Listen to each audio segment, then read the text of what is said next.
Hello folks. In this video we're going to take a look at adding player movement control to our breakout game.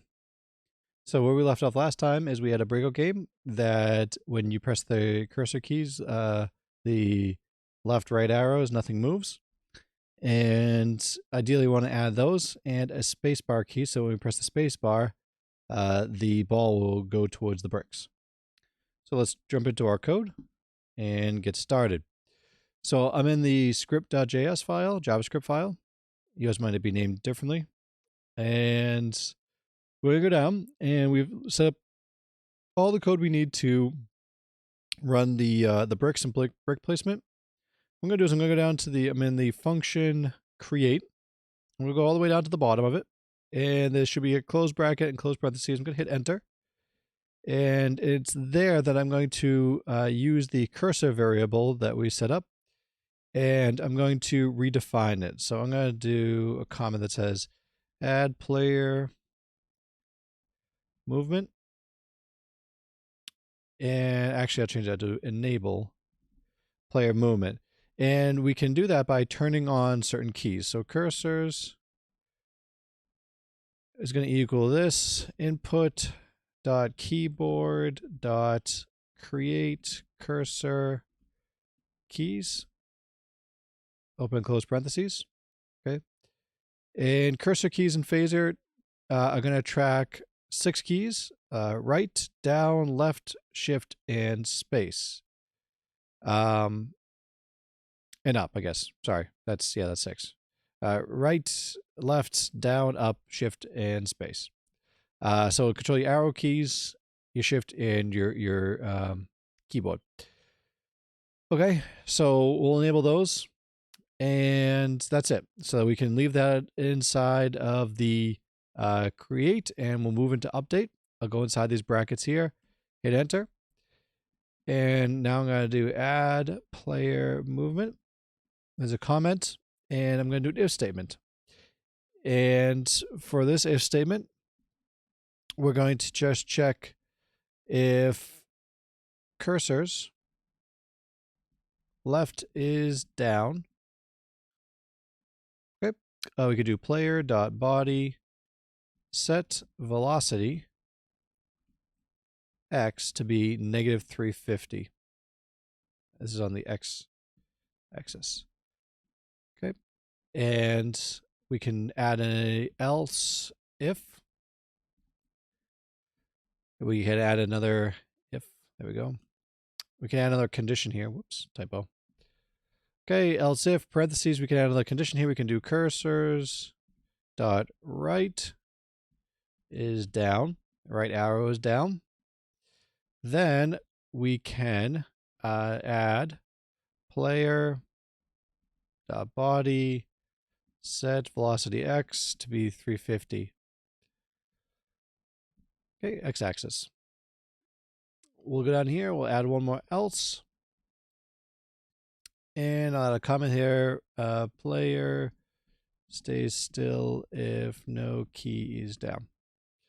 And we don't want the game to load up and the paddle to start moving on the player. So we can set the default behavior. If no key is pressed, we want to set the player.body set velocity x to be simply 0. Okay. So a couple things. This number here we're describing is the velocity. It's the change in the x value over time. It's not the absolute position of the x value. Meaning that when we originally set up these bricks, I told you that we weren't going to be working at any negative values. And that's true. The canvas, or the place that essentially the game board, the 0x0y is in the top left, and all the values on x get bigger as you move to the right, and all the y values get bigger as you go down. What we're describing is the change in those values. So essentially take the current paddle's x position, and every frame, if this key is down, basically add a negative 350 pixel velocity to it moving to the left. And you can change this if you want your paddles to move faster or move slower. You're going to want to increase this. So a the bigger the number, okay, the faster it's going to move because you're adding increased velocity. The minus sign is essentially saying in which direction. So if we take its current position as like a say 1,000 over here, and we add negative 350, it's going to be essentially subtracting 350, which means it gets closer to 0, 0. It's going to be moving to the left. And then a positive would mean it's adding those values, so it's going to move to the right. So that's how we can control those. I just want to clarify that in case you're getting confused as to why there's negative values here. If there's always positive values on the canvas, this is describing the change over time, not its absolute position. Okay, so if we click run, we're going to see that with our arrow keys, we can now move that paddle left and right. Okay, very good. Let's move on. The next thing is that, well, actually going back to that real quick, there is one slight problem with this, in that if we're running our arrow keys, the player can disappear off the game board. They could just run away and not come back because we're adding constant velocity, but we don't do a check to keep them in bounds. So we'll be adding that in a future video, but for this one, we'll just leave that as a bug. Okay. The next thing we're going to do is we're going to add ball control. And so what we want for this one is we want to do a couple things. We want to make sure that when the game starts, that the ball is placed over the paddle. And if we hit the space bar, we're going to launch it. Okay, now one thing we can do is, or what knowledge is going to help us, is that every sprite, its coordinate position is its center. So if we know that the ball center is here for the sprite, and this is center here, we can actually just set the ball's center to be that of the paddles. And it makes it pretty easy to set it up, okay? So I'm going down to where I made that comment, and all we have to do is do ball.setY, and we're going to use player.x. Okay, so one thing that you may be curious about is why we're using setY, but we can access player x. Ball.y is a property, so let's see, ball.y, setY, player x. No, sorry, set x. There we go. Ball.setX to be player x. Why couldn't we do something like that? Ball x equals player x. Why are we using this setX method if we're just simply setting the ball x property to be that of equal to the player y property? And the answer is that if you have something in an engine built in, these are called setters. And what they are is it's a function that takes a parameter in. And so we can get the player x property without really any issue. We want to set the ball's position using setX because it's going to give us a number of things. It's going to give us type checking. It's going to give us basically going to throw an error if something's wrong here, if we try to enter the wrong information. If we just use ball x equals player x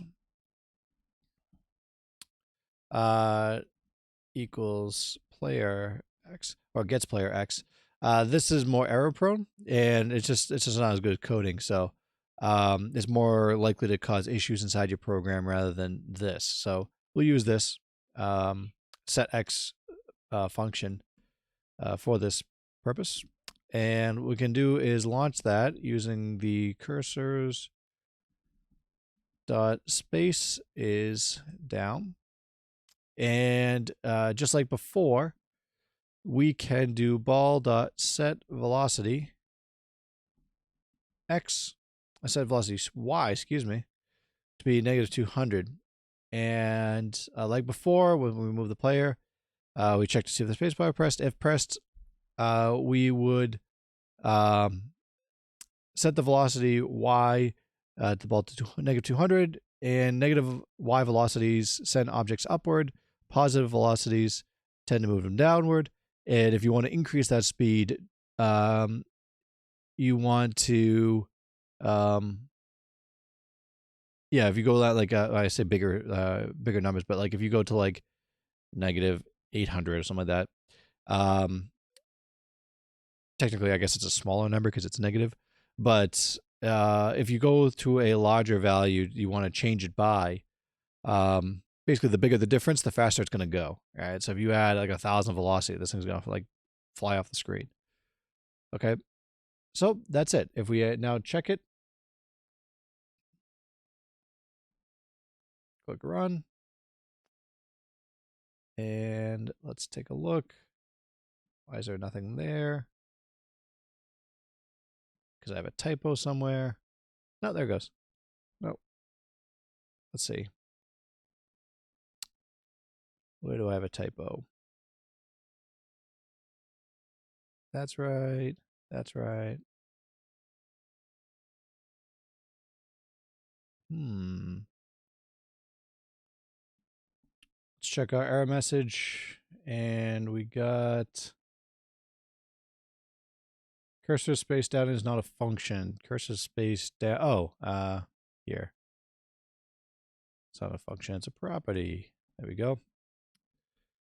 All right. Now, there we go.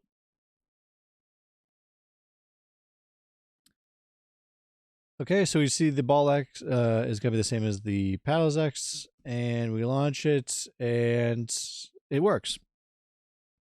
So a couple things here that are wrong. We got one, if it moves, the paddle moves too. It's kind of cheating. We don't want that. And let's see what else we got. We got the paddle can go off the screen. The ball goes behind the bricks, and that goes off screen. So that runs away on you. You don't want that either. Okay, so what is wrong? Well, there's a couple things that are wrong. One, we don't have a collisions turn on the bricks, but that explain why it's going behind them. And that could be explained at the fact that up here, we drew the ball before we drew the sprite groups. So what ends up happening is that canvas with HTML5, it's essentially loading up the bricks afterwards, and anything that gets loaded after, like further down in the script, that's going to be loaded on top of the previous images. So that's why you're seeing that ball go behind the bricks. Okay. But a couple of things that are wrong here is that we have the player, the ball is moving on the same X as the player still, so we gotta get rid of that, right? So remember we did a function update, and every frame, this is gonna be the issue, okay? And then so we gotta get rid of that, and we gotta go through and add some collision here, okay? Let's solve that X position problem for the ball. Let's solve that right now. Then we could solve the other ones in a future video. Let's go up to right where we established the initial variables, or my line 26. I'm going to go down, hit enter, a couple lines. And I'm going to do no one. I'm going to call game started. I'm going to set that equal to be false.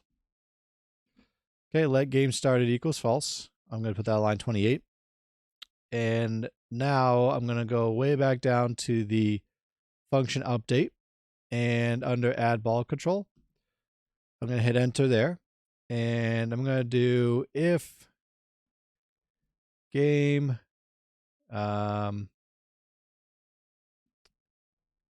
started equals false. Hit enter, and I'm going to take this line and move it up one here. Remember, you can hold down Alt or Command, and just you hold down Alt, and then you can use up and down arrows for this editor here to move it one line without having to copy and paste it. So if game started equals false, got a double equal sign there. Don't forget that. Ball set X, and then player X. And then if cursor space down is pressed, we can do down here is set game started equal true. So this checks, is the game started false? The game has not started yet when we're playing, so we're just moving the paddle back and forth. And then when we press the spacebar key, we do game started equals true. And that will prevent the ball from getting the same player X and player X coordinate. Okay, and now we see we can move the paddle, and the ball does not say stuck to it. which is good. That's what we want. See, move it left or right, launch the ball, keep moving it, and that's exactly what we want. We want the ball to have its own X position after we start the game. Okay, so that solves that issue. The rest of them, we're adding collision, and that is too big to be discussing in this video. So we'll leave that to a future one, and we'll be dealing with that actually next. And then we also have to add in the game logic and add in what happens when the player wins and what happens when a player loses. But that's all coming up in future videos. That's it for this one. Hope you enjoyed, and I'll see you in the next one.